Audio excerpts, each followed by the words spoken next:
Bueno, vamos a continuar desarrollando la unidad número 11 de equilibrio redox. El día de ayer vimos los temas de celdas galvánicas y también de procesos de corrosión. Ahora vamos a continuar viendo la parte de las celdas electrolíticas, donde ocurren los procesos de electrólisis. Bien, voy a compartir contenido. Bien, celdas electrolíticas, en ellas ocurren los procesos de electrólisis. Y se puede definir el proceso como aquel en el cual se llevan a cabo reacciones químicas no espontáneas, pero deseadas. Y por tanto es necesario aplicar una diferencia de potencial a través de los electrodos, ¿no? Es decir, aplicar energía eléctrica, corriente eléctrica a través del sistema. Bueno, este es un ejemplo de la electrólisis del cloruro de sodio.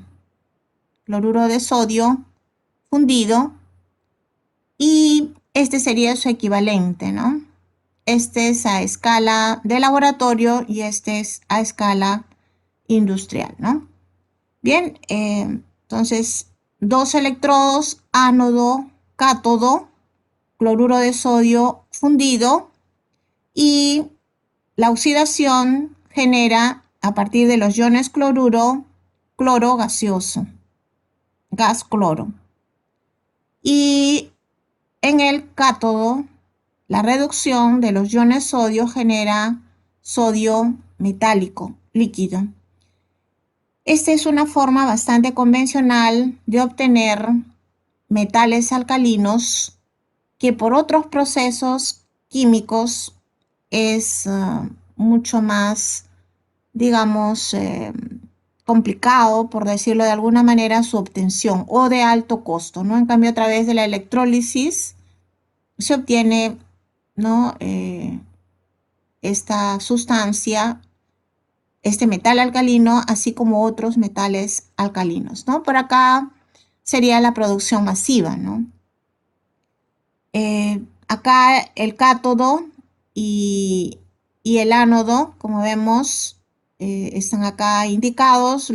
El cátodo es de hierro y los ánodos o el ánodo es de carbono en forma de grafito.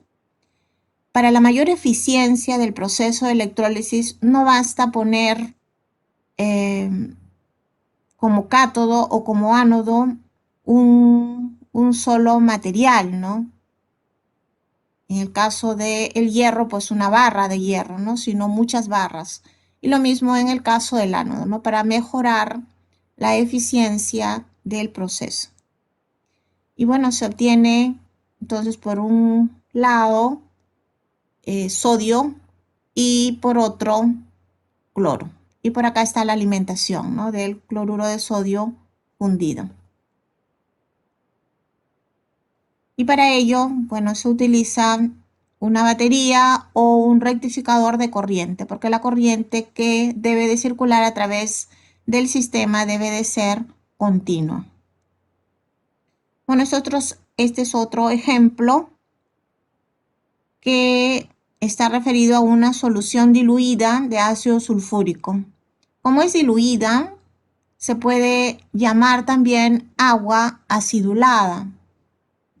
Y entonces sería la electrólisis del agua acidulada, o su equivalente, que sería la electrólisis de una solución diluida de ácido sulfúrico, ¿no? Bien, entonces en el ánodo, donde ocurre la oxidación, sería la del agua y estaría generando oxígeno gaseoso, liberando iones hidrógeno, ¿no? Y en el cátodo, la reducción de los iones hidrógeno, ya que acá hay una fuente adicional de hidrógeno, ¿no? De iones hidrógeno, ¿no? Por el ácido sulfúrico. Y estaría generando hidrógeno molecular.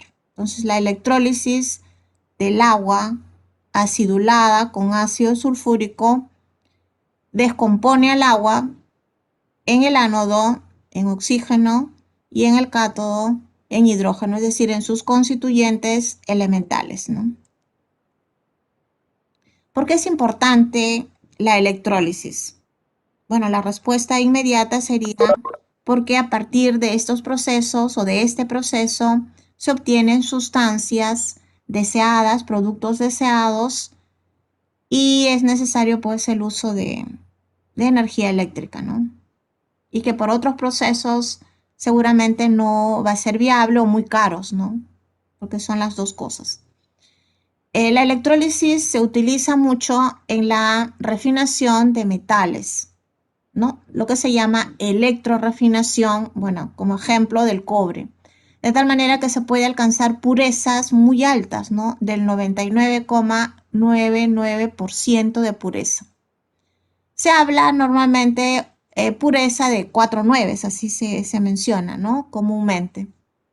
Bien, entonces no solamente de cobre, sino de cualquier otro metal, ¿no? Que tienen esta pureza. Esta es la pureza máxima, ¿no? Que se puede conseguir. No hay el 100%, porque siempre hay algo de impurezas que es inevitable su aparición, ¿no? Bien, en estos procesos entonces de electrólisis se tienen enormes recipientes que serían, ¿no?, los llamados cubas o tinas, donde se encuentra la solución a partir de la cual se va a generar el metal de alta pureza, ¿no? Entonces, por ejemplo, acá se tiene una solución de sulfato de cobre, donde en libertad existen iones cobre más 2 y iones sulfato, pero impurezas que se pueden, bueno, no ver en la parte baja, ¿no? Como plata, como oro, platino, selenio, teluro, paladio, etcétera, ¿no? Son impurezas, repito, inevitables, ¿no? Que se tienen en todo, en toda, en toda sustancia, en este caso, ¿no? De sulfato de cobre. Y bueno, los electrodos son de cobre, ¿no? Porque se quiere tener cobre con alta pureza.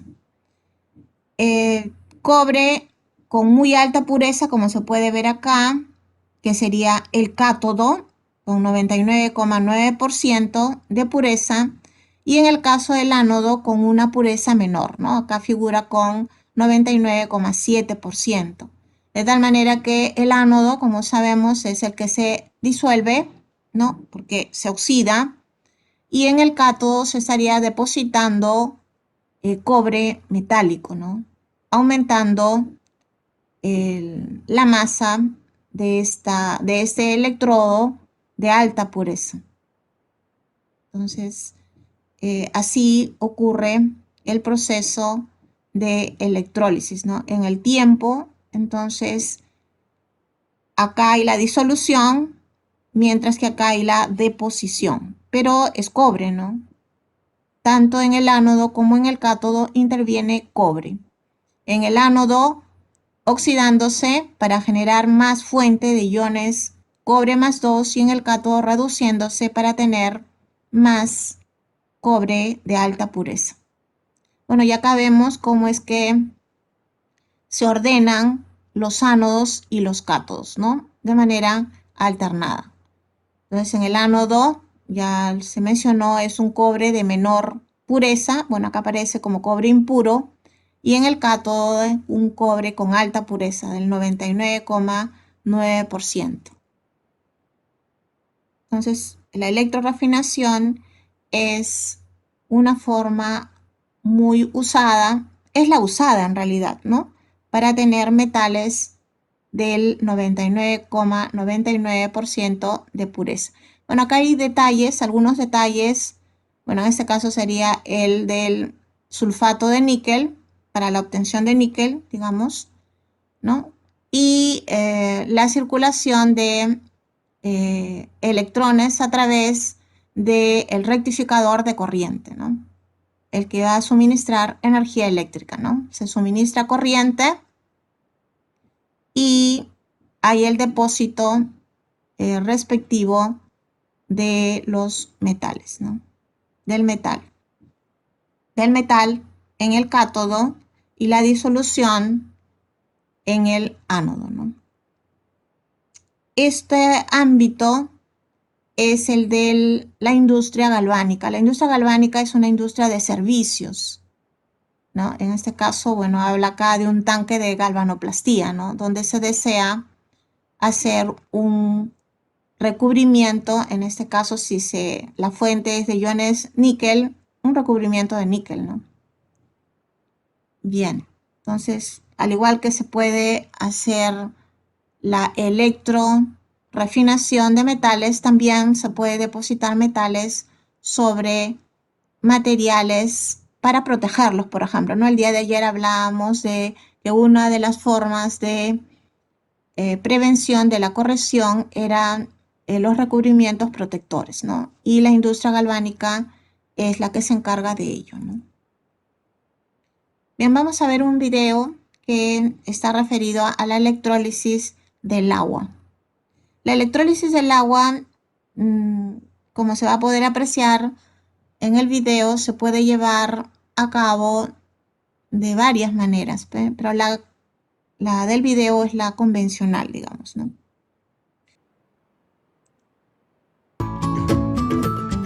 La electrólisis o electrolisis del agua es un proceso mediante el cual conseguimos romperla, es decir, separarla en hidrógeno y oxígeno, haciendo pasar una corriente eléctrica continua por la misma.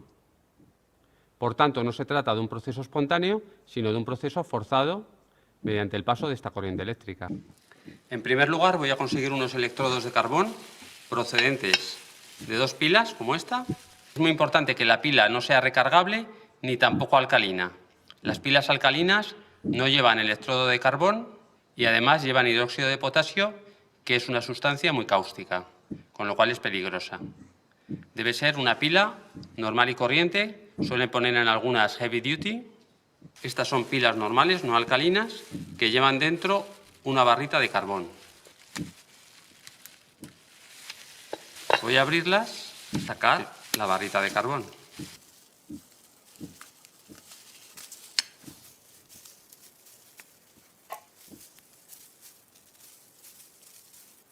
Esto que asoma, que va al polo positivo, es la barra de carbón, que es conductora de electricidad y es inerte, es decir, no va a reaccionar con ningún compuesto químico. A ver si la puedo sacar ya sin romperla, con cuidado, con un alicate.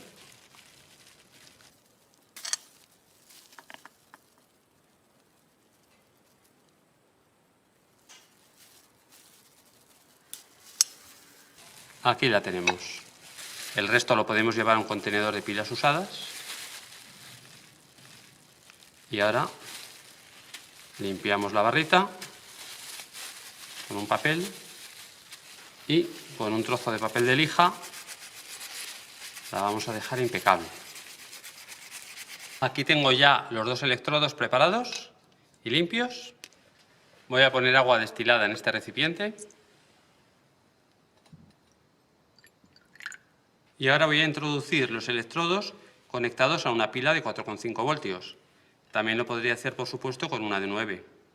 Pero voy a conectar en serie este miliamperímetro para observar la cantidad de corriente que circula por el circuito. Conecto el negro al negativo.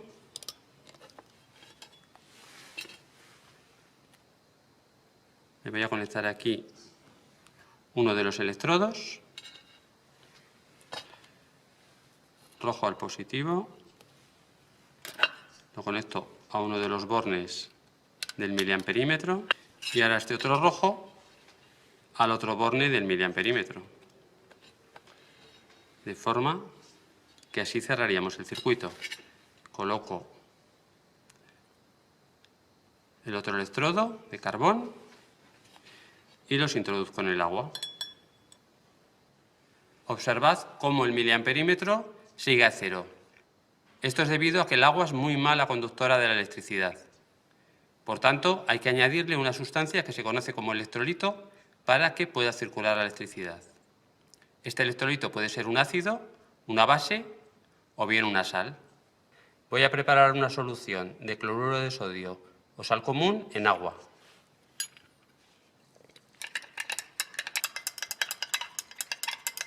Y ahora añado la solución salina y observad cómo aumenta la conductividad eléctrica.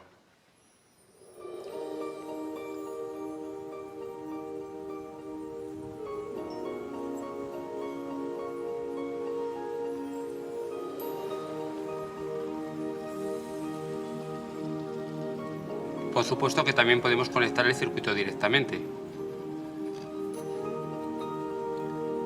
Ahora que ya hemos comprobado que circula la electricidad.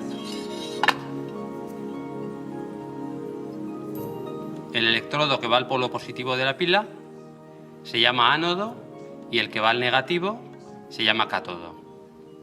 El ion hidrógeno, que es positivo, irá por tanto hacia el cátodo y por tanto en el polo negativo o cátodo se desprenderá hidrógeno.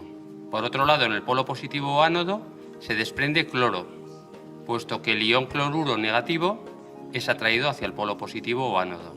En la electrólisis del agua con cloruro de sodio no se desprende oxígeno, sino cloro, que en principio no es peligroso, aunque el cloro es un gas muy irritante y es un gas tóxico, pero lo hacemos en muy pequeñas cantidades y desprende un olor a piscina. Por otro lado, va quedando una pequeña cantidad de hidróxido de sodio disuelta que aumenta el pH de la solución. Voy a añadir unas gotas de solución de fenolftaleína para comprobarlo.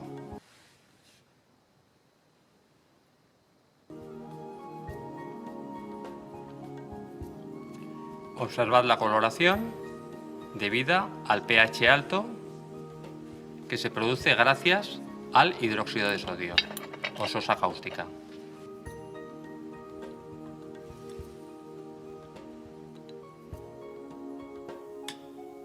Ahora voy a probar, en vez de con una pila, con una fuente de alimentación para que veáis cómo se produce la electrólisis en mayor medida.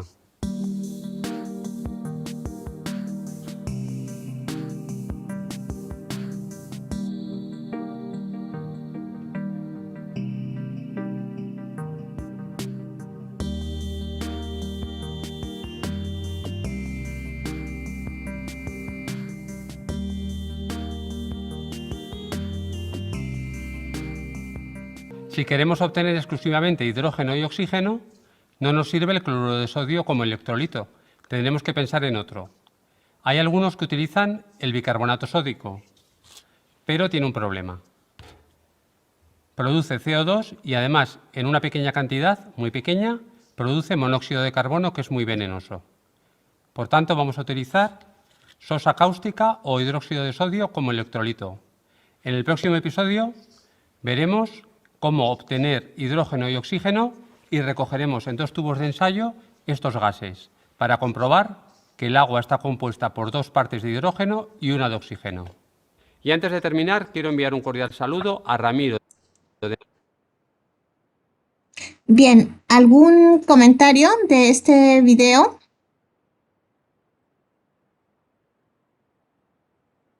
Por una consulta. Sí. Ellos toman al ánodo como polo positivo, ¿cierto? ¿Puedes hablar un poquito más alto, por favor? Porque no... Nosotros, cuando nos dijo el ejemplo que tomamos al ánodo como polo negativo y al cátodo como polo positivo. En cambio en el video lo toman al revés, no me equivoco. No, sino que la polaridad que se indica en el video es la polaridad de la pila. O en este caso, pues, del porque en el video se vio que se usó pila primero, ¿no? Es esa la polaridad que se ve, ¿no? O sea, en una pila seca, digamos, que es la que de repente más estamos más familiarizados, hay polo positivo y polo negativo, ¿cierto? Sí, ¿verdad? ¿Quién me hizo la pregunta? Sí, profesora, sí, profesora. Ya, entonces a esa polaridad se refiere, pero la polaridad de la pila positiva es la salida de electrones, ¿no? Y el circuito, pues, o sea, es la salida de electrones, ¿no? Pero en el caso de la celda electrolítica sería la polaridad contraria, ¿no?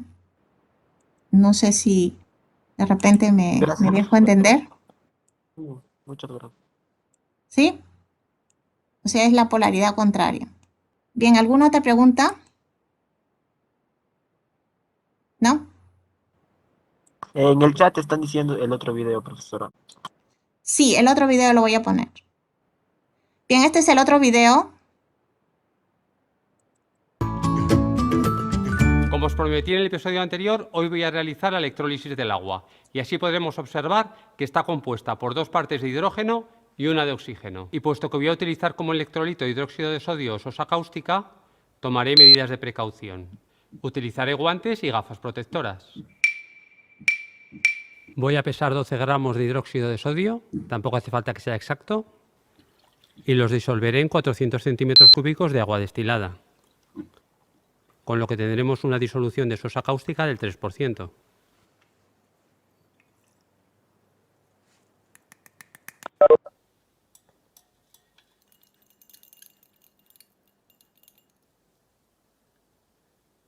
Y ahora vierto la solución en esta cubeta. Esta será nuestra cubeta electrolítica. No es más que un recipiente de estos tipo tupper de alimentación.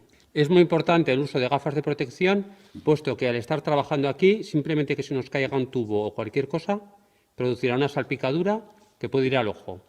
Recordad cómo preparamos estos electrodos a partir de las barritas de carbón de pilas de 1,5 voltios, pero dado que hoy vamos a trabajar con hidróxido de sodio y no con cloruro de sodio, no se va a producir cloro, que es muy agresivo, es un oxidante muy fuerte, y entonces nos podemos permitir utilizar estos tornillos de acero inoxidable.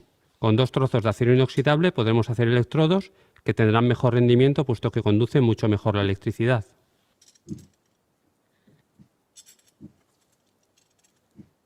Y ahora, para que el cobre no esté en contacto con el electrolito, lo voy a recubrir utilizando una pistola de cola caliente.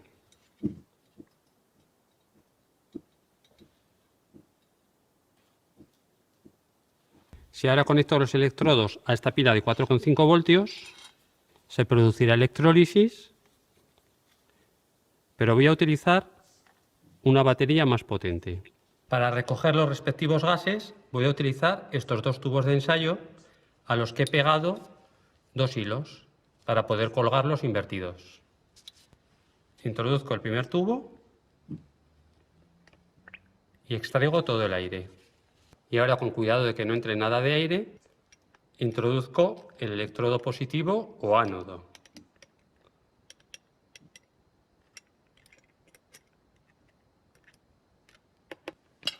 Y ahora lo mismo con el negativo o cátodo.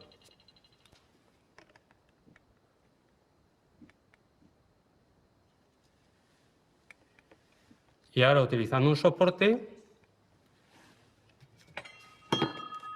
voy a colgar los tubos invertidos.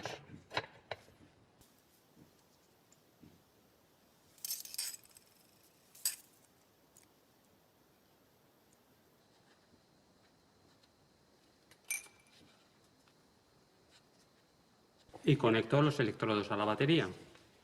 Aquí se produce hidrógeno, puesto que los iones positivos de hidrógeno, H+, van al polo negativo. Son cationes. Y los iones OH- van al polo positivo o ánodo. Son aniones.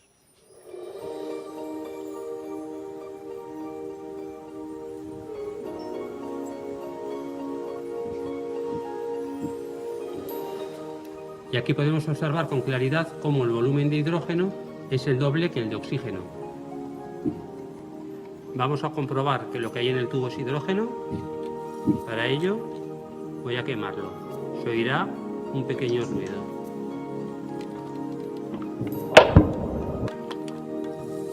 Y ahora, para el caso del oxígeno, lo que voy a hacer es quemar un trocito de madera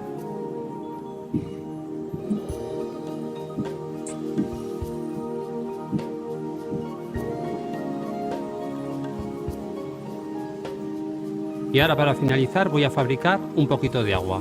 Se trata justo de la reacción inversa a la anterior. A partir del hidrógeno y el oxígeno que se desprende, los quemaré y se combinarán produciendo agua. Se trata de una reacción exotérmica. En cambio, la electrólisis era una reacción endotérmica.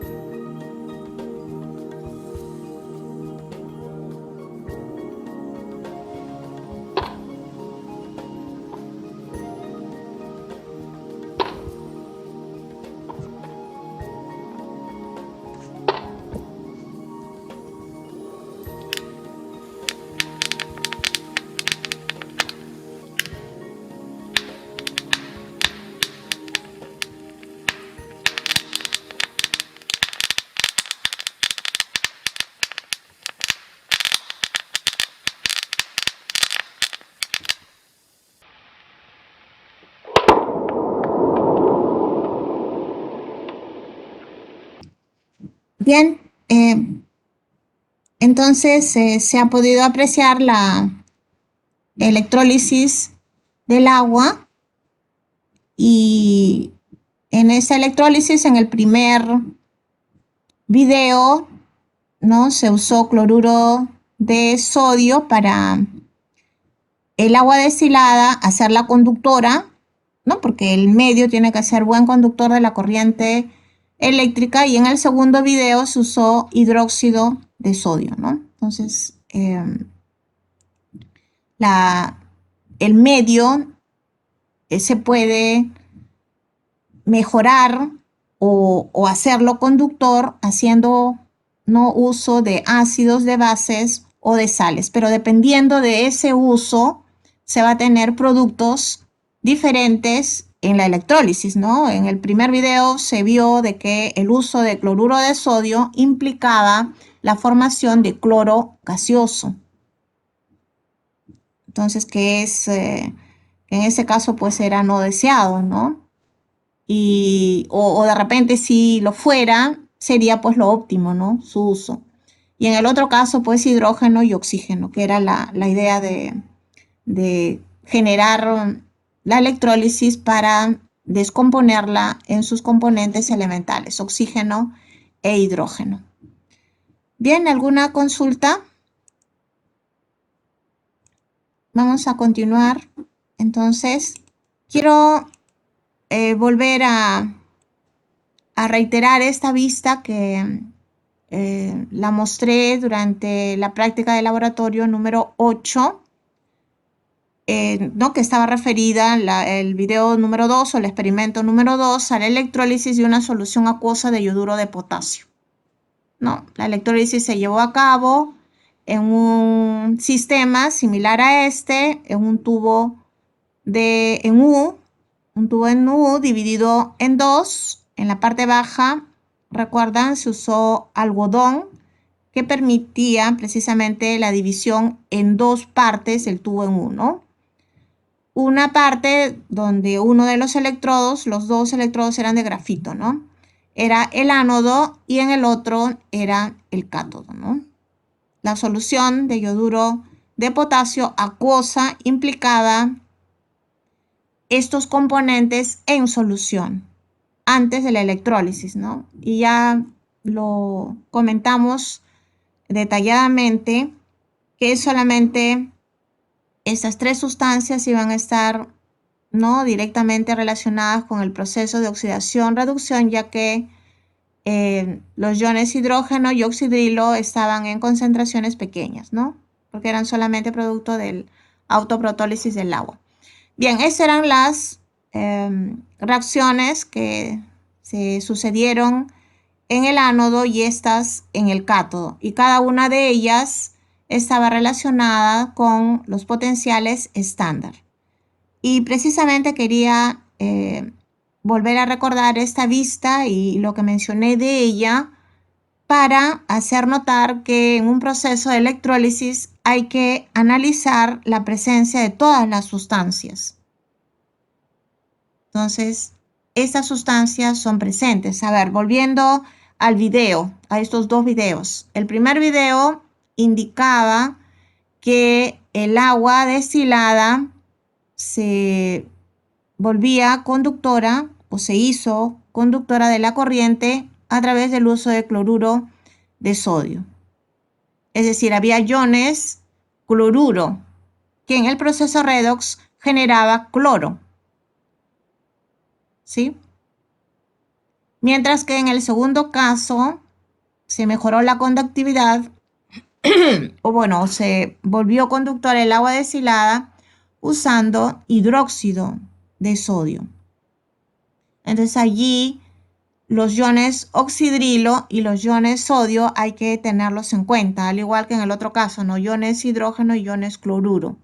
Entonces a eso me refiero, ¿no? Hay que analizar antes del proceso de electrólisis qué sustancias están presentes y como se trata de soluciones electrolíticas, son iones, ¿no? Y moléculas de agua que siempre van a estar allí latentes, ¿no? Con iones hidrógeno y iones oxidrilo. Si el medio para mejorar la conductividad o hacer buena conductora la solución se usa ácido, esta concentración va a ser alta y por tanto va a participar de manera visible en el proceso redox. O si utiliza una base, esto también será alto, ¿no? Y de la misma manera participará en el proceso redox. Bien, eso es lo que quería hacer notar. Y además para recalcar que en el proceso de electrólisis hay reacciones principales y reacciones secundarias. Y esas reacciones están relacionadas con los valores de potenciales, ¿no? Recordando, en la electrólisis del yoduro de potasio, esta es la reacción principal en el ánodo y esa es la reacción secundaria. ¿Y por qué? Simplemente porque tiene un valor mayor que este, ¿no? Por eso es la reacción principal. Y en el cátodo, la reacción principal es la reducción del agua para formar iones, para formar hidrógeno molecular, ¿no? ¿Por qué? Porque este valor es más grande que este. Simplemente esa es la razón, ¿no? Y esta sería la reacción secundaria. Y también les había comentado de la eficiencia o el rendimiento de la reacción, ¿no? Que hay que relacionarlo con la eficiencia de corriente. En realidad acá ya lo había mencionado varias veces que no se habla de eficiencia de la reacción o la eficiencia del proceso electrolítico, se habla de eficiencia de corriente, porque es la corriente eléctrica la que va a propiciar la ocurrencia de estas reacciones que son no espontáneas. ¿Y por qué son no espontáneas? Porque así lo indica el valor de potencial, ¿no? Un valor negativo indica no espontaneidad. Pero estas reacciones pueden ocurrir. ¿Cuándo van a ocurrir? Cuando se aplica una diferencia de potencial externo, dado por una batería o por un rectificador de corriente. Bien, es lo que quería entonces recordarles, ¿no? Y también Profesora, sabemos, ¿sí?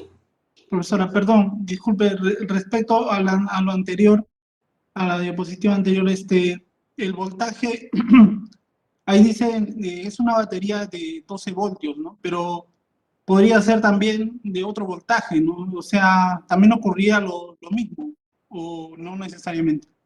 Sí, en el video también se vio, ¿no? En los dos videos. Bueno, sobre todo en el primero, ¿no? En el primero se usó una batería de 4,5 voltios, ¿no? Debes de recordar y bueno, se llevaba a cabo el proceso de electrólisis, pero después se reemplazó por un rectificador de corriente de 12 voltios y el proceso era más rápido, o sea, la diferencia entre usar un voltaje menor y uno mayor es simplemente la rapidez del proceso electrolítico.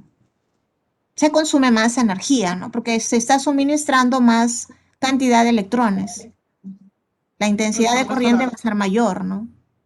Perdón, disculpe, En el y tiempo. realmente el dato que interesaría si quisiéramos saber cuál es la cantidad de yodo que se produce o de hidrógeno, el dato más relevante sería el amperaje, ¿no? O sea, la intensidad de corriente. Así es, así es. Que acá lo indica, pues, ¿no? La ley de Faraday. ¿no? Ya les había comentado en la práctica de laboratorio, número 8, que la unión de las dos leyes de Faraday da esta, ¿no? Por eso, normalmente bueno, yo al menos, ¿no? Hablo de la ley de Faraday. Pero igual, ¿no? Se puede hablar de leyes de Faraday, ¿no? Que son en dos partes. Que el número de faradios está relacionado con la intensidad de corriente. O sea, realmente, como dices, la masa o la cantidad de sustancias que se van a producir en el ánodo, en el cátodo, está relacionado con la intensidad de corriente y con el tiempo que dura la electrólisis, ¿no? ¿Sí? Es esto nada más, la intensidad de corriente. Sí, porque acá lo dice, ¿no? Esta masa está relacionada directamente con la intensidad de corriente y con el tiempo que dura la electrólisis, ¿no? Gracias, profesora. ¿Sí? Y también pues con la eficiencia de corriente, ¿no? La eficiencia de corriente. Y la eficiencia de corriente dependerá si se trata pues de una reacción principal o de una secundaria, que ya se ha mencionado que tiene que ver con el valor de potencial estándar, ¿no? El mayor valor de potencial estándar indicará una reacción principal y por tanto su correspondiente mayor eficiencia de corriente, ¿no? Y las corrientes, también para recordar nuevamente, anódica y catódica. Y no necesariamente tienen que ser iguales los valores, ¿no? De repente, de manera casual, lo pueden ser, ¿no? Pero hay una eficiencia de corriente en el ánodo y otro en el cátodo. Y se aplica acá, ¿no? Si la eficiencia corriente anódica, digamos, para el caso de la obtención de yodo, ¿no? Yodo molecular se obtuvo, ¿no? Como vemos acá, en el ánodo, o el oxígeno, bueno, en el caso del yodo, en el ánodo, si la eficiencia corriente anódica es del 95%, entonces acá, ¿cuánto se gasta si quiero obtener el número de equivalentes gramos de yodo molecular? Sería 0,95 por el valor de la intensidad de corriente, ¿no? Y para el caso del oxígeno, que es el otro producto que se obtiene en el ánodo, sería la diferencia, ¿no? Es decir, 0,05 por este valor. Bien, y lo mismo sería en el cátodo, ¿no? Entonces, nos tienen que dar el valor. Si no hay datos de eficiencia de corriente, tienen que utilizar íntegramente este valor de intensidad de corriente, ¿no? Para el cálculo respectivo, ¿no? Bien. Yo les recomiendo, y ya lo hice, ¿no? En el laboratorio número 8, que usen esta relación, porque esta relación resuelve cualquier ejercicio, ¿no? Cualquier pregunta de electrólisis, cualquiera. Y lo vamos a ver ahora con precisamente algunos ejercicios, ¿no? Bueno, y el otro viene a ser el concepto de sobretensión. En general, ya sea para el proceso de la celda galvánica o de la celda electrolítica, ¿no? Porque en cualquiera de los dos casos se puede aplicar cálculos, sobre todo en las celdas galvánicas. En teoría, entonces, el potencial de la celda es la suma de los valores de potenciales en el cátodo y en el ánodo, ¿no? Como sabemos. Pero en realidad, no solamente involucra estos dos valores, ¿no? Estos dos valores, sino hay otros valores de potenciales, como es el caso de lo que ocurre en la fase líquida, ¿no? En las soluciones acuosas, que pueden ser positivos o negativos, esos valores de potenciales. Lo mismo sería para la caída, ¿no? De la resistencia, la caída óhmica, o sea, la resistencia propia del medio. También hay un voltaje relacionado con la transferencia de masa, porque se transfiere masa, ¿no? Ya que sustancias que se oxidan, o sea, se disuelven, ¿no? Y van perdiendo masa, y en el cátodo van ganando masa, ¿no? Bueno, entre comillas, sobre todo asociados a metales, digamos, ¿no? A los electrodos, sobre todo, ¿no? y también por la transferencia de carga. Entonces, la suma de todos estos valores finalmente es lo que da el potencial de la celda. Pero ¿qué sucede? Que en el caso de celdas galvánicas, esta sobretensión es negativa, de tal manera que el valor teórico siempre es mayor que el valor real, ¿no? Y por tanto, pues, el voltaje, cuando se usa un voltímetro o un multitester, siempre va a salir menor que el valor esperado. ¿Recuerdan? En la celda zinc cobre, el valor teórico era 1,1 voltio y en la práctica de laboratorio salió 1,06 voltios. Además también, y bueno, no por criticar el video, no por criticarlo, porque es muy didáctico, los electrodos, no sé si recuerdan el video, los electrodos debieron estar bien lijados. Y bueno, ¿no? Se supone que ya estaban usados seguramente de otro experimento y usaron los mismos. A veces cuando, bueno, me refiero a la parte presencial, ¿no? Ha habido algunas oportunidades cuando se hace los laboratorios presenciales, lo hacen los alumnos, cuando no se elija bien los electrodos, simplemente no se conecta, ¿no? Se usa un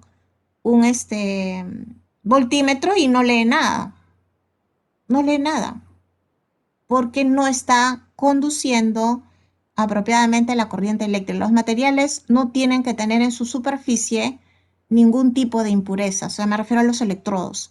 Y por otro lado, también están a nivel de laboratorio, en el caso de celdas galvánicas, están la conexión entre semiceldas, ¿no? Los puentes salinos o las membranas porosas. Sobre todo es el caso de los puentes salinos, ¿no? Que vimos en el video, que eran un tubo en U, ¿recuerdan? Un tubo en U donde se adicionó cloruro de potasio saturado y en la parte baja se taponeó, ¿no? Porque el tubo en U se invertía, ¿no? A veces también se utiliza agar-agar, ¿no? Para que no, agar-agar, que es un gel obtenido de las algas marinas, para que en lugar de taponear en la parte baja del tubo en U con algodón, esa mezcla finalmente es sólida, ¿no? Se solidifica más cuando se pone en la refrigeradora o en la congeladora, ¿no? ¿Sí? Pero si hay dos puentes salinos que se ponen para unir las dos semiceldas, la conductividad mejora más, ¿no? Por eso a esto se refiere la unión líquida, ¿no?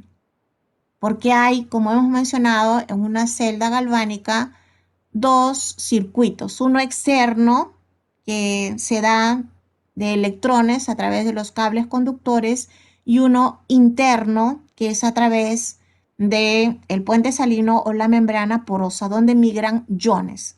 Estudios también demuestran que a través del puente salino o la membrana porosa migran muy poquito de electrones, un 0,1%, ¿no? De electrones, pero sobre todo es transferencia de iones, ¿no? Entonces a eso se refiere la transferencia de masa y transferencia de carga, ¿sí? Entonces, por todo esto es que el valor pues sale menor, ¿no? Que el esperado. Y en el caso de celdas electrolíticas, donde también se pueden hacer los cálculos respectivos para cuánto como mínimo de voltaje externo debo aplicar para que la celda opere, o sea, para que se sucedan las reacciones no espontáneas, sucede algo parecido, pero en este caso contrario, ¿no? El valor que se puede calcular teóricamente no basta para esa ocurrencia de las reacciones no espontáneas. Y normalmente lo que se hace es aplicar el doble del valor, como mínimo el doble del valor, ¿no? Si, digamos, se hacen los cálculos respectivos y resulta, los cálculos respectivos me refiero pues a esto, ¿no? A la suma de todos estos valores, ¿no? Porque todas estas reacciones son las que queremos que ocurran, no da, ¿no? O sea, se aplica esa diferencia de potencial y no ocurre electrólisis. Pero si se va aumentando, no, porque eso es experimental, llega al doble del valor y ya comienza a ocurrir. Y si le aplicamos un valor mayor, ocurre más rápido, ¿no? La electrólisis, como se ha comprobado en los videos, ¿no? Bien, entonces por eso se habla de, en el caso de celda galvánica, la sobretensión o el sobrevoltaje es negativo, por eso este valor teórico es mayor siempre que el valor real.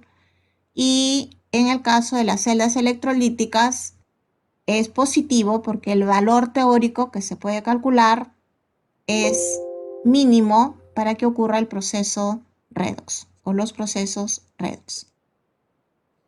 Bien, eso sería todo en cuanto a la unidad número 11. No sé si tienen preguntas. Bien, si no hay preguntas, entonces vamos a hacer algunos ejercicios de aplicación. Bueno, Brandon preguntaba por qué se elija, ¿no? Se elija porque no debe, o sea, el contacto de los electrodos, ¿no? Se elijan los electrodos, ¿no? En la superficie, pues a medida que se usan los electrodos y se colocan, se sumergen en solución, se va formando una capa, ¿no? de sustancias, porque el oxígeno está presente en todo momento, el oxígeno del aire, y bueno, ¿no? Una capa de sulfuros, de sulfatos, de óxido se deposita en los electrodos, ¿no? Entonces cuando se pone, en el video se vio, ¿no? Que en los extremos de los cables normalmente para que sujete o se ponga en contacto el cable con el electrodo hay unos cocodrilos, se llaman así, ¿no? Porque justo la terminación es como los dientecitos de un cocodrilo, ¿no? Entonces, para que el contacto sea bueno, ¿no? Si no, pues el contacto del cable con el electrodo sería sobre esas sustancias formadas y no sobre, no, para el caso del experimento, pues no sería sobre, digamos, el acero, ¿no? Que se usó, ¿no? En la electrólisis, ¿no? O el cobre o el zinc en la celda galvánica, ¿no? Sí, por eso se elija. O sea, para eliminar impurezas, en otras palabras, de la superficie de los electrodos. Ah, ya, me dice Alexander que falta subir los archivos de la unidad 10. Bien, ahora lo hago igualito que voy a proporcionarles los de este archivo de la unidad 11. Bueno, a veces me olvido, es bueno que me recuerden, ¿no? Bien, ¿alguna otra pregunta? ¿No hay? Vamos a ver entonces algunos ejercicios. Bien, entonces se trata de una batería, como le decía, de níquel-cadmio. Dice que son muy utilizadas en aparatos portátiles, ¿no? Como bien sabemos, ¿no? En los relojes, en fin, ¿no? Las reacciones, dicen, no balanceadas que ocurren en los electrodos en medio básico son, ¿no? Se tienen acá y simplemente cadmio estaría pasando a óxido, a hidróxido de cadmio, y el óxido en el níquel a hidróxido de níquel en medio básico. Y estos son los valores de potenciales. Dice, bueno, muestre las ecuaciones químicas balanceadas que se llevan a cabo en el ánodo y en el cátodo. Bueno, tres cosas, ¿no? Determine, en segundo lugar, el voltaje de la batería y en tercer lugar, el trabajo eléctrico de 1 mol de cadmio en joules. Y bueno, dan el valor de la constante de Faraday, ¿no? Bien, por los datos, entonces,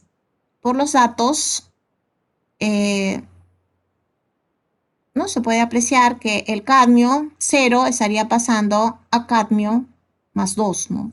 Es decir, se estaría oxidando. Y la oxidación solamente puede ocurrir en el ánodo, ¿no? Y en este caso, el óxido de níquel estaría pasando a hidróxido de níquel, ¿no? ¿Sí? Y entonces habría la reducción en el cátodo. Bueno, y este es los correspondientes voltajes, ¿no?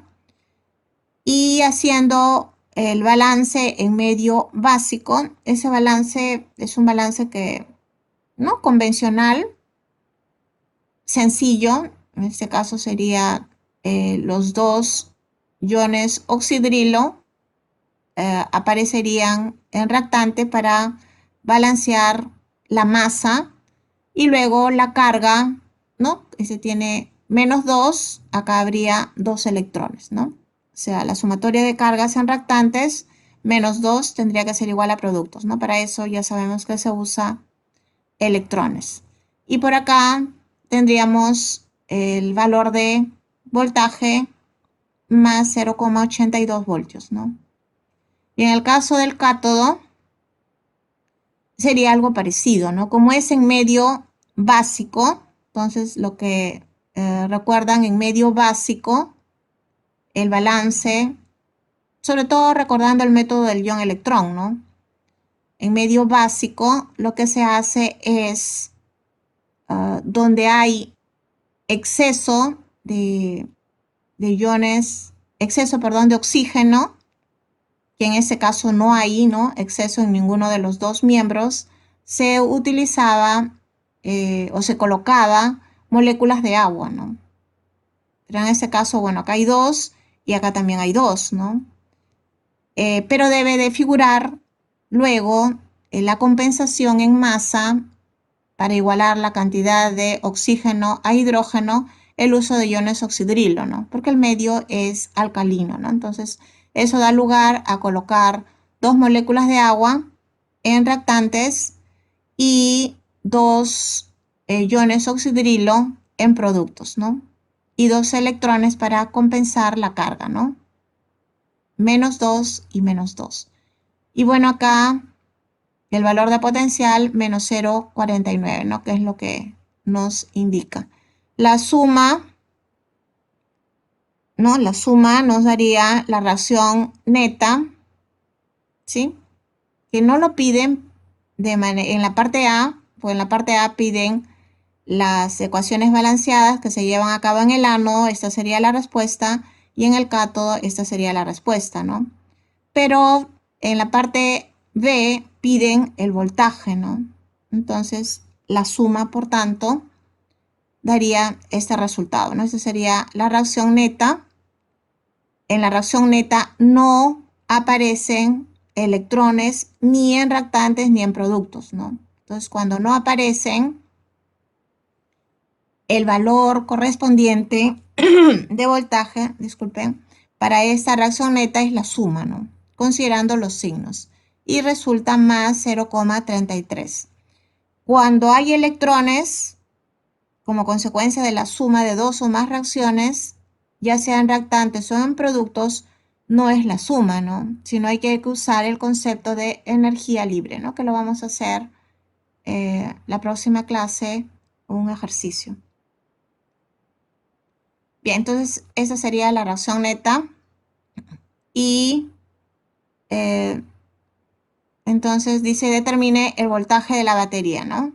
Como no hay otros datos, como para usar la ecuación de Nernst, es decir, estaríamos considerando que esta celda o esta batería níquel-cadmio estaría operando a condición estándar, ¿no? Y por tanto, este sería el voltaje de la batería, ¿no? A la condición estándar. Y el trabajo eléctrico de un mol de cadmio sería por esta relación, ¿no? Bueno, el trabajo eléctrico sería el negativo de la energía libre, ¿no? Que ya mencionamos, ¿no? Que tiene esta relación, ¿no? La energía libre es menos número de electrones netos transferidos, que en este caso sería 2, ¿no? Para igualar la cantidad de electrones perdidos halogenados, bueno, no ha sido necesario multiplicar o dividir por algún factor y por tanto es 2, ¿no? F, la constante de Faraday, y este sería el valor de potencial de la celda, ¿no? A la condición estándar, que es este de acá, ¿no?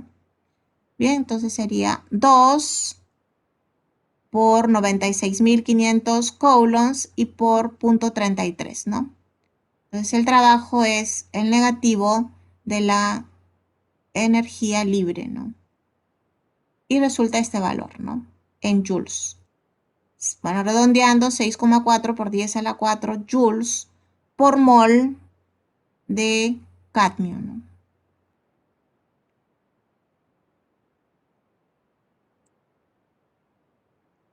Bien, por acá hay un ejercicio número 7 que lo voy a resolver en otro momento. Y nos vamos al ejercicio, bueno, que acá figura como número 8, ¿no? Dice, un estudiante realiza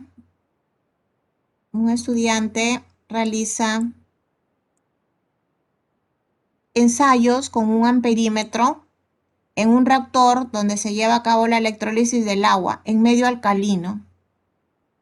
El agua se descompone en hidrógeno y en oxígeno. En un ensayo se aplicó al sistema 12 voltios, circulando corriente eléctrica durante 2 minutos. Y se recogió 12,3 mililitros de hidrógeno gaseoso saturado de agua y medido a 25,5 grados centígrados y 768 milímetros de mercurio. Bueno, piden calcular la corriente eléctrica en amperios que circuló a través del sistema. Bien, entonces, si piden corriente eléctrica y dan datos del proceso de electrólisis, entonces hay que usar necesariamente la ley pues, de Faraday, ¿no? O las leyes de Faraday. Bien, previo entonces hay que hacer, como ya les había comentado, un análisis de las sustancias que están presentes en solución antes de la electrólisis, ¿no? Entonces dice agua en medio alcalino. Agua, la autoprotólisis del agua da lugar a la presencia de iones hidrógeno y de iones oxidrilo. Pero los iones oxidrilo, su cantidad queda aumentada porque acá dice en medio alcalino. Entonces, esta cantidad es alta comparada con esta, ¿no? Entonces, esta se puede despreciar y solamente quedarían las sustancias involucradas en el proceso redox, agua y iones oxidrilo. Bien, entonces, sabemos que el agua, porque eso ya lo he comentado, cada vez que está presente en una celda electrolítica, se puede oxidar y se puede reducir a la vez, ¿no? Por eso es que figura acá en el cátodo y en el ánodo, ¿no? Entonces, en el cátodo, la reducción del agua genera hidrógeno, liberando iones oxidrilo. Y bueno, esto sería datos de este ejercicio. Tiene asociado un valor de menos 0,83 voltios, ¿no? Bueno, si esto fuera la pregunta de un examen, al final del examen aparecería como datos complementarios este valor, ¿no? Y en el ánodo, como esta cantidad es, como les decía, relativamente alta porque el medio es alcalino, entonces participa en el proceso redox, ¿no? Iones oxidrilo, al oxidarse genera oxígeno gaseoso, agua, y bueno, libera electrones, ¿no? Porque es oxidación. Y el valor es menos 0,40 voltios. Y el agua, que ya se mencionó, también se oxida, generando oxígeno, ¿no? Iones hidrógeno y electrones. El valor es menos 1,23 voltios. Ya sabemos que el signo negativo indica no espontaneidad. Bien, entonces, precisamente si queremos, ¿no? Que, como lo dice acá, propiciar la electrólisis, se aplica una diferencia de potencial externa, ¿no? En este caso se indica que es 12 voltios que genera una corriente eléctrica, que es la que se pide calcular. El tiempo de electrólisis es 2 minutos y hay algunos datos que nos dan de la cantidad de hidrógeno generado. ¿Dónde se genera hidrógeno? En el cátodo, ¿sí? Pero haciendo un análisis de acá para recordar conceptos, bueno, hay una única reacción que estaría relacionada al cátodo, la reducción del agua a hidrógeno para producir hidrógeno gaseoso, y por tanto esta sería la reacción principal, ¿no? Toda la corriente que circula a través del sistema se estaría gastando para esta reacción, ¿no? Para que se forme hidrógeno, ¿sí? Mientras que en el ánodo, y esto quisiera que lo noten, por favor, tanto para la oxidación de iones oxidrilo como para la oxidación del agua, en ambos casos estaría generando oxígeno. Entonces, si tuviéramos datos, que no es el caso de este ejercicio, de eficiencia anódica, sin importar el valor de la eficiencia, si fuera el pedido de cuánto se formó de oxígeno, tendría que ser por el 100% de la corriente eléctrica, ¿no? Claro, porque las dos reacciones, tanto la principal, que es esta, ¿no? La principal es esta, porque tiene un valor de potencial mayor que este, ¿no? Como la reacción secundaria, ambas generan oxígeno. Entonces, el 100% de la intensidad de corriente eléctrica que circula por el sistema se gasta en producir oxígeno en la reacción principal y en la reacción secundaria. Bien, no dan datos de la producción de oxígeno, sino que estoy haciendo el comentario, ¿no? Para que lo tengan en cuenta en otra situación, ¿no? Bien, ¿cómo se usan entonces estos datos? Si nos dan acá volumen, nos dan temperatura y presión de hidrógeno generado en el cátodo, ya sabemos que se genera en el cátodo, entonces podríamos calcular el número de moles, ¿no? Bien, entonces son datos suficientes para generar el número de moles, y como la presión es 768 milímetros de mercurio, usar la ecuación universal de los gases, ¿no? Para ese cálculo. Bien, antes, haciendo referencia a la ley de Faraday, número de faradios es igual al número de equivalentes gramos. ¿A quién aplicamos esta ley? Al hidrógeno, ¿no? Porque es la única sustancia que se menciona y que es posible, a partir de estos datos, determinar el número de moles, ¿no? Bien, número de faradios, entonces, intensidad de corriente por tiempo entre la constante de Faraday, 96.500 coulombs. Número de equivalentes gramos referidos al hidrógeno. Bueno, en general es masa entre la masa equivalente, ¿no? Y la masa equivalente es la masa molar entre, bueno, en este caso acá aparece Z, que estaría representando la cantidad de electrones transferidos, ¿no? O sea, la masa equivalente. Masa molar entre Z es masa equivalente, ¿no? Bien, masa entre la masa molar sería número de moles. Entonces, número de electrones por el número de moles. Y bueno, y esta relación sería la número 1. Bueno, y como les decía, usando la ecuación universal de los gases, se puede calcular con los datos el número de moles de hidrógeno, ¿no? Entonces, sería el número de moles, la presión. A ver, acá, para, digamos, recordar el texto del problema, dice que en este proceso de electrólisis se recogió 12,3 mililitros de hidrógeno gaseoso saturado de agua. Saturado de agua, ¿no? Y medidos a 25,5 grados centígrados y 768 milímetros de mercurio. Significa que ese valor de presión es la presión total, ¿no? Porque es saturado de agua. O sea, es la presión del hidrógeno seco más la presión de vapor de agua. Y este volumen sí sería el volumen de hidrógeno húmedo, que es igual al volumen de hidrógeno seco y que es igual al volumen del vapor de agua, ¿no? Por propiedad de los gases. Bien, por eso es que en este cálculo a 768 se le resta la presión de vapor de agua, ¿no? Que estaría como dato complementario, pues, en este ejercicio, ¿no? 24,5 milímetros de mercurio. Este sería entonces la presión del hidrógeno seco.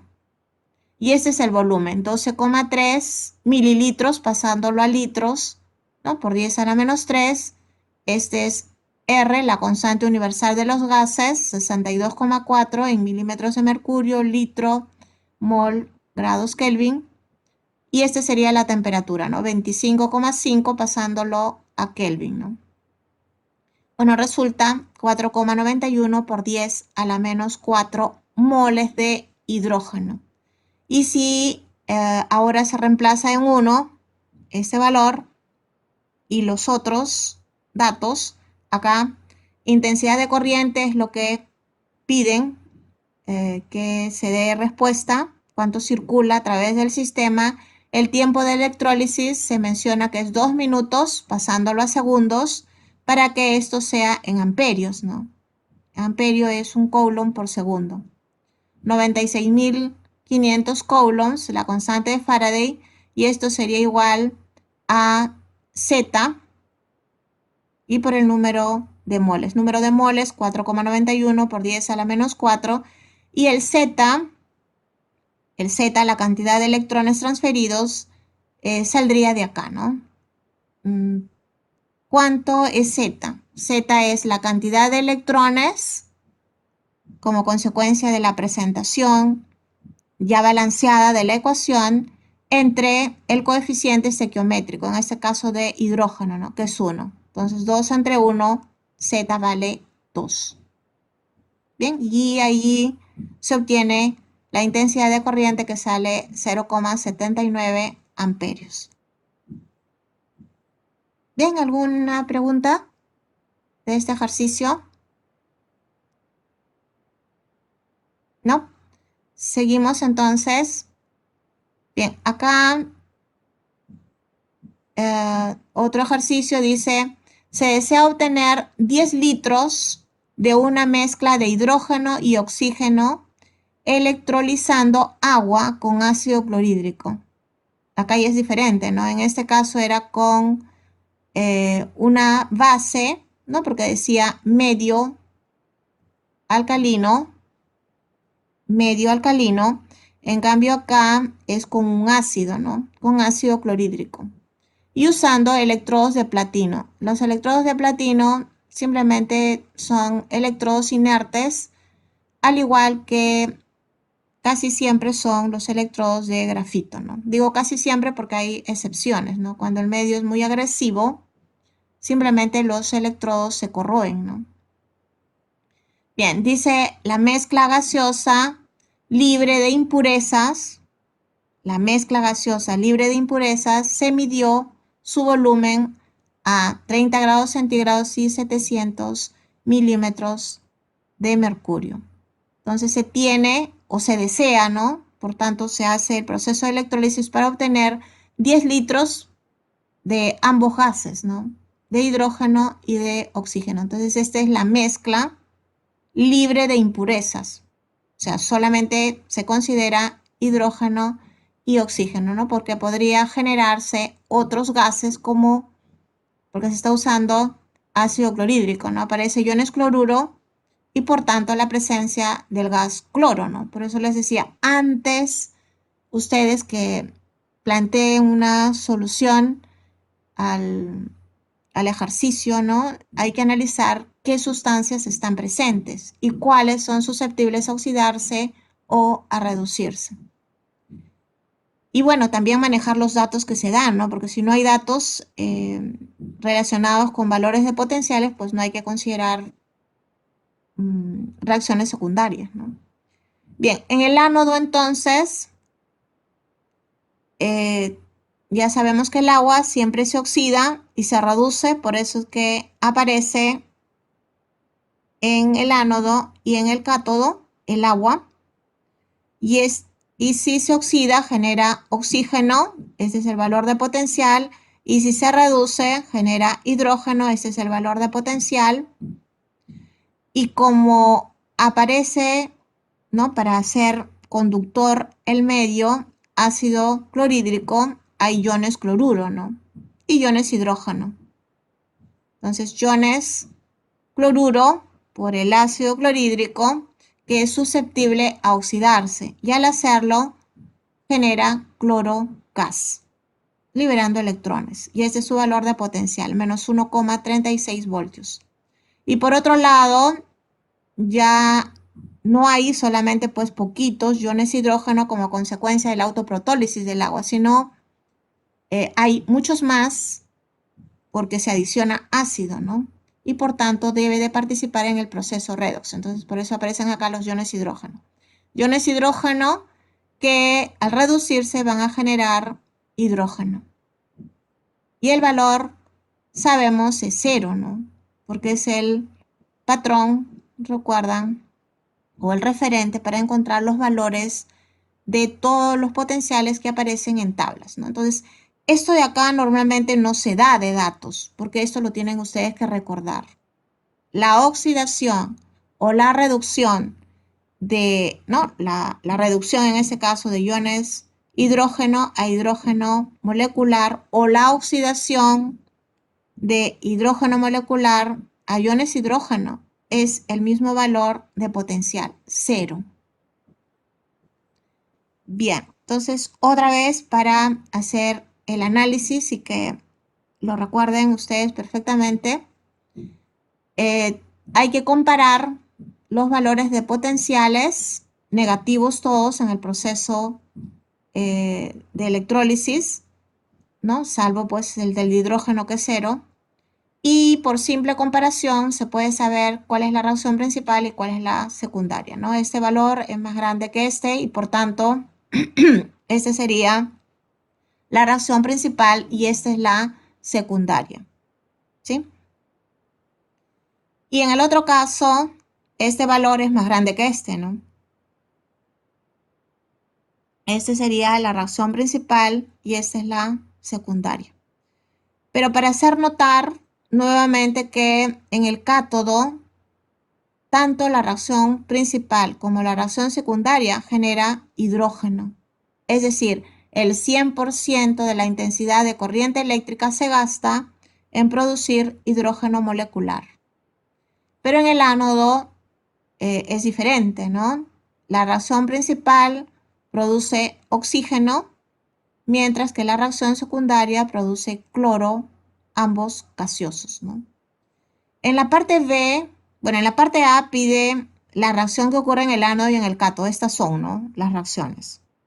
Y en la parte B dice el tiempo en horas, ¿no?, que se requiere para que el proceso de electrólisis, ¿no?, ocurra si la corriente que circula tiene una intensidad de 12 amperios y la eficiencia catódica es del 80% y la anódica 90%. Entonces, estos valores tenemos que asociarlas a la reacción principal, que en el ánodo es esta, y nos dicen que es 90%. El 10% es para esta reacción secundaria, ¿no? Aunque no se ponga acá, se tiene que considerar ello, ¿no? Porque la suma tiene que ser el 100%. Bueno, acá 10%. Y en la eficiencia catódica, 80% para la reacción principal y 20% para la secundaria, ¿no? Bien. Profesora, una Entonces, pregunta. sí, ¿Por qué se considera la reacción del agua y no la del cloro como principal? por los valores de potenciales. Sí, o sea, esos son potenciales de reducción, ¿cierto? Son los O de potenciales, no, los potenciales asociadas a esta reacción. En este caso están escritas en la forma oxidada. Ya. Si ves en tabla, la forma oxidada, ¿no?, que es la indicada acá, tiene este valor de potencial. Los valores de potenciales pueden haber tablas en donde se presenten todos los valores en la forma reducida, que es lo convencional, pero lo podemos cambiar a la forma oxidada, ¿no? Entonces, Ya, en ese caso ya está en potencial de oxidación. claro, o sea, este sería no para este caso del ánodo, ese valor es potencial estándar de oxidación, porque está escrita las reacciones en la forma oxidada. Mientras que para este caso, este valor de potencial es el de reducción. ¿Por qué? Porque la reacción está escrita en la forma reducida, ¿no? ¿Sí? Ok, O sea, ok, el valor de potencial tiene que ver con la forma en que se presente la reacción. Si se presenta en la forma reducida, este será el valor de potencial estándar de reducción. Pero si se presenta en la forma oxidada, como es en el caso del ánodo, estos dos valores son valores de potenciales estándar de oxidación. ¿Sí? Pero en una pregunta del examen, seguramente pues darán todos los valores en una forma de presentación, ¿no? Que es, repito, de la manera convencional en la forma reducida.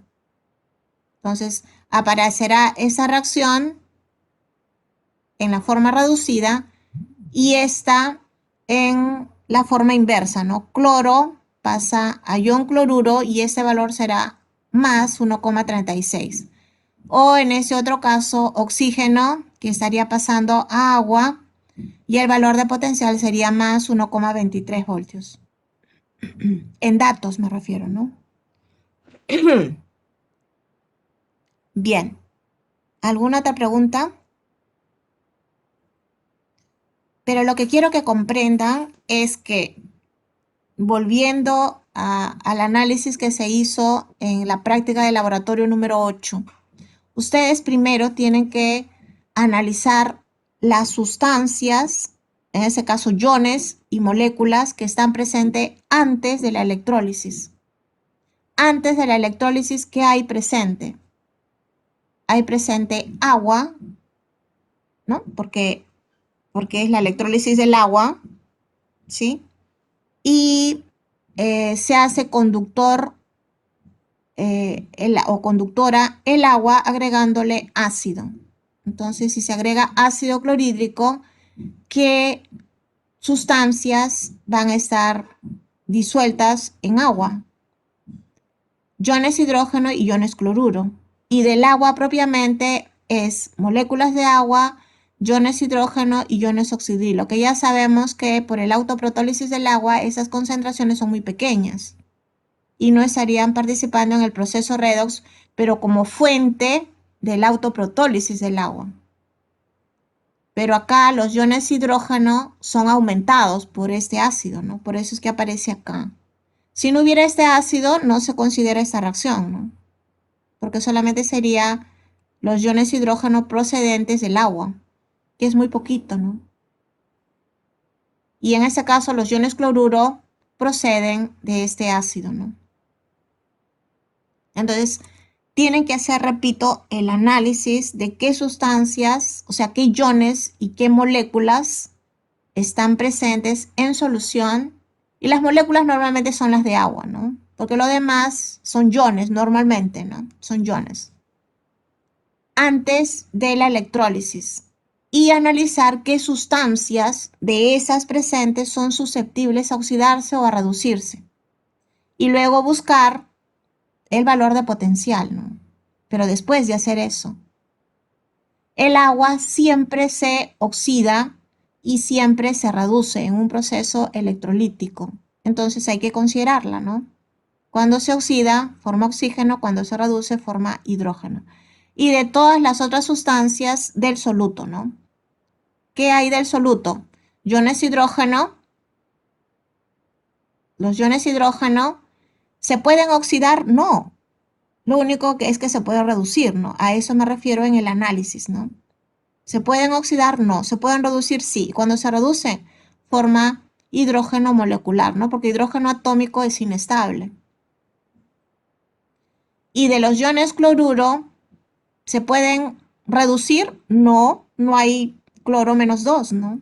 ¿Se puede oxidar? Sí. Y formar cloro atómico que se va a combinar con otro cloro para formar la molécula de cloro. Entonces, ese análisis, vuelvo a repetir, es importante para que ustedes se enmarquen bien en el problema.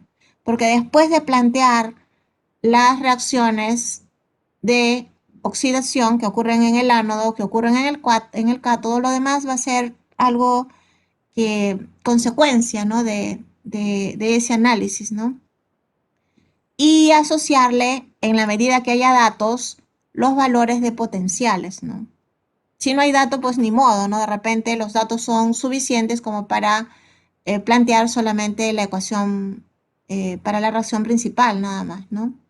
Pero si hay datos, mostrarlos y saber cuál es la reacción principal y cuál es la secundaria, ¿no? Porque sobre todo para asociar, cuando les den eficiencias de corriente, de hecho que van a tener que haber siquiera una reacción secundaria, ¿no? O sea, una reacción principal y una secundaria. Porque podría ser más de una, ¿no? Secundaria. Bien, pero bueno, para efectos del curso sería 1-1, ¿no? Como máximo, ¿no? Bien, bueno, ya se acaba el tiempo. Vamos a continuar entonces. Cada vez que se obtenga gases en este proceso de electrólisis, hay que, bueno, los datos, ¿no? Si se tienen los datos de presión, de temperatura, de volumen, hay que usar la ecuación universal de los gases, ¿no? Sobre todo porque la presión es menor que 2 atmósferas.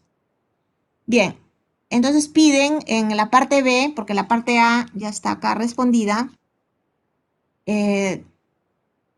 piden el tiempo, en ese caso el tiempo que dura el proceso electrolítico, ¿no? Considerando todas esta información. Entonces, la ley de Faraday, nuevamente plantearla, y en el ánodo se produce como reacción principal el oxígeno. La eficiencia de corriente, entonces sería 0,9 por el dato de intensidad de corriente, que es 12 amperios. Y T, que viene a ser el tiempo de electrólisis, que justo es la incógnita, ¿no? Entre 96.500 coulombs. Y esto sería el número de equivalentes para el oxígeno. El número de equivalentes, recuerdan, del ejercicio anterior, era la masa entre la masa equivalente. Y la masa equivalente es la masa molar entre Z, que representaba la cantidad de electrones transferidos. En este caso, masa entre masa molecular da moles, ¿no? Y este sería Z.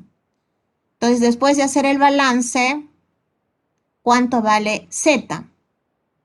¿No? Es ir a la ecuación balanceada ya, y nuevamente es la cantidad de electrones que aparece en la ecuación entre su coeficiente estequiométrico, ¿no? Que es 1, o sea, sería 4. 4 electrones transferidos. Bien, y acá nos da una relación 1 del número de moles en función al tiempo, ¿no? Con esta relación de acá. Y lo mismo sería para el cátodo, el hidrógeno. El hidrógeno se obtiene en el cátodo, pero miren acá, que ya lo comenté también, el hidrógeno se genera tanto en la reacción principal como en la reacción secundaria, es decir, el 100% de la intensidad de corriente se gasta en la producción de hidrógeno, ¿no? Y ya, bueno, acá lo estoy enfatizando, 0,8 más 0,2 es el 100% de esta corriente, que es 12 amperios, ¿no? Por el tiempo entre 96.500 coulombs. Y acá sería el número de moles de hidrógeno por Z, la cantidad de electrones transferidos, es, como podemos apreciar, 2, ¿no? 2 entre 1 es 2, ¿no? 2. Y acá tenemos otra relación, 2,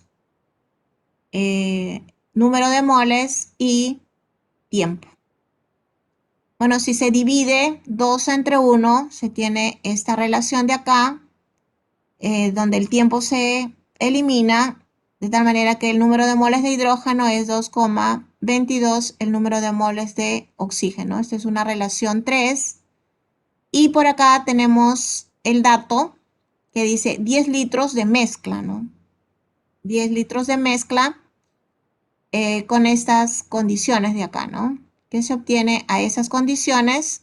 Entonces se utiliza la ecuación universal de los gases, ¿no? Entonces el número de moles de la mezcla, su presión, 700, esa es la presión total, el volumen total de la mezcla, 10 litros, R, y la temperatura, que es 30 grados, ¿no? Centígrados.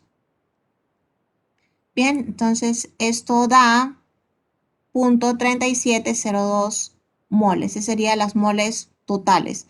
Y por esta relación de acá, resulta pues el número de moles de oxígeno y el número de moles de hidrógeno, ¿no?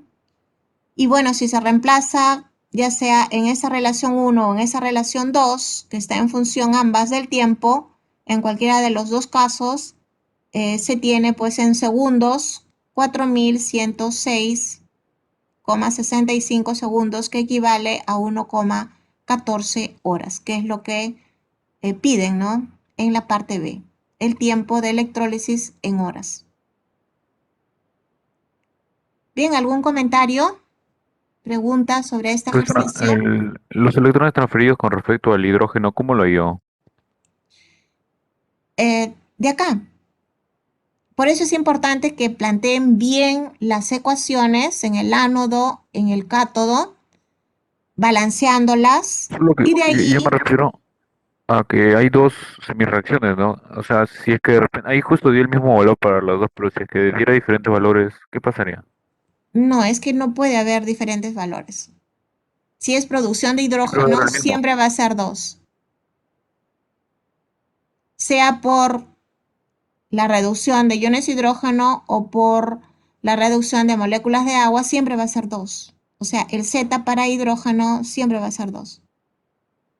Y es electrones entre su coeficiente estequiométrico, ¿no? Porque si yo acá multiplico por 2, esto saldría 4, ¿no? Pero este es 2. 4 entre 2, 2, ¿no? Sí, siempre va a ser 2. Si no es 2, porque podría haber excepciones, bueno, ¿no? Imaginándonos ¿no? Digamos, una situación para la pregunta planteada, tendría que calcularse por partes, pues, ¿no? Primero para el 80% y después para el 20%. Sería así en tal caso, ¿no? Claro, como tú dices, de repente hay otra fuente de producción de hidrógeno. Entonces lo calculas por parte, así como se ha calculado acá para el oxígeno, sería para el hidrógeno, ¿no? Por partes, 80% para una reacción donde produce hidrógeno y el 20% aplicando la ley de Faraday, obviamente, para la otra reacción donde también se produce hidrógeno, en donde sale no, una cantidad diferente de electrones después de hacer el balance, ¿no?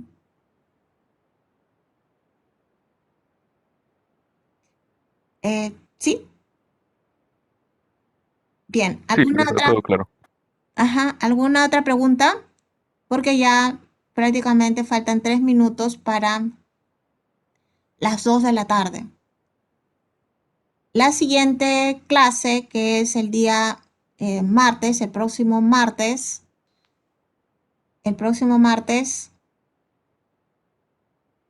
ya, hay otra pregunta, ¿no? Estaríamos haciendo algunos otros ejercicios y también de la unidad 10 que no presenté acá, ¿no? Sería de la unidad 10 y otros ejercicios de la unidad 11. Yo sé que esta parte no les es familiar, ¿no? Sobre todo cuando se habla de eficiencia de corriente, pero tampoco es complicado, ¿no? Y es analizar, y repito ya muy reiteradamente, qué sustancias, qué iones y qué moléculas están presentes antes de que ocurra el proceso electrolítico. Y luego de todas esas iones y moléculas, ver cuáles son susceptibles a oxidarse y cuáles a reducirse, ¿no? Y relacionar luego de identificar si es oxidación o si es reducción, relacionarlos con el valor de potencial para saber cuál es la reacción principal y cuáles las secundarias, ¿no? Bien, había un comentario, Alexander creo que lo hacía en el chat. El Z, este valor de acá, después de balanceada la ecuación, y balanceada es balance de masa y carga, ¿no? Es identificar la cantidad de electrones. En el caso del ánodo aparecerá en productos, pues, ¿no? Y en el cátodo aparecerá en reactantes, los electrones, ¿no? Sin importar eso, sin importar su ubicación, es la cantidad de electrones entre el coeficiente de la sustancia que se esté analizando. Para este caso, el oxígeno es 1, ¿no? Si fuera para el cloro, sería 2 entre 1. Si fuera para los iones cloruro, porque también podría darse el caso de cuánto reaccionó, ¿no? De iones cloruro. También podría ser, ¿no? Sería 2 entre 2, 1. Entonces acá, 2 entre 1, 2. Y si fuera para los iones hidrógeno, sería 2 entre 2, 1. ¿Sí? O sea, no es, como digo, muy complicado, pero sí hay que tener en cuenta, pues, el balance, recordar el balance, ¿no? Balancear primero masa y después carga. Bueno, se acabó el tiempo. Ya el día martes de la siguiente semana estaríamos continuando con la unidad, bueno, ¿no? Haciendo ejercicios de la unidad 10, de la unidad 11 y en la parte práctica, según el cronograma de actividades, está programado un seminario, ¿no? Entonces, y bueno, la toma del post-test de laboratorio número 8, que sería único para todas las secciones y que sería tomado el día martes, ¿no? ¿Sí? Entonces, a ver, repito, la próxima semana en horario de práctica estaría haciendo ejercicios, ¿no? Porque según la programación, repito, dice seminario, ¿no? Y y el día martes, en horario de teoría, a las 2 de la tarde y cuarto, estaría tomando para todas las secciones el post-test de laboratorio número 8. Luego estaría continuando con otros ejercicios que de repente no pude resolver en el horario de práctica y complementar, ¿no? Complementar y luego continuar con la unidad número 12, que es la unidad última, que es materiales importantes. Y bueno, terminar esa unidad el día miércoles, ¿no? El próximo miércoles, que sería el último día de clase, ¿no? Bien, ¿alguna pregunta? ¿No hay? Si no hay, entonces estaría dando por terminada la clase y que tengan ustedes pues un buen día y un buen fin de semana. Hasta la próxima semana entonces.